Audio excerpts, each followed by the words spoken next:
மக்களே வெளிநாட்டில் நம்ம ரூமில் என்னென்ன வசதி கொடுத்துருக்காங்கிறத பார்க்கலாம் பாருங்க. இதுதான் ஒரு ரூமு.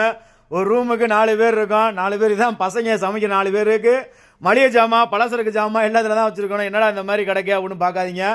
ஏன்னா டைம் இல்லாதனால அப்படி இப்படின்னு பரப்பி போய் கிடக்கும். என்னென்ன கிடக்குன்னு பாருங்கள். என்ன எங்கே இருக்குன்னே தெரியாது. இந்த மாதிரி தான் வச்சுருப்போம்.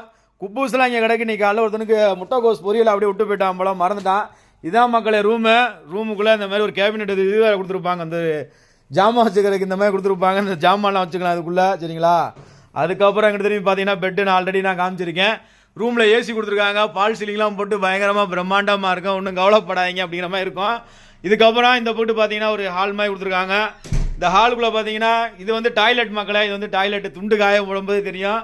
பேச்சுலர் ரூம்னா இந்த மாதிரி தான் இருக்கும், முன்ன பின்னா இருக்கும். வெளிநாட்டில் ஒரு ரூமுக்கு 4 பேர், சரிங்களா? 2 பேர் கீழே மேலே படுத்துக்கலாம். இல்லை அப்படின்னா சிங்கிள் கட்டில் போட்டு இந்த மாதிரி படுத்துக்கலாம். இந்த மாதிரி தான் இருக்கும். ஏன்டா கஜ கஜ வச்சுருக்க, நீட்டாக்க வேண்டியதான் அப்படின்னு கேட்குறீங்க. நாளைக்கு வியாழக்கிழமை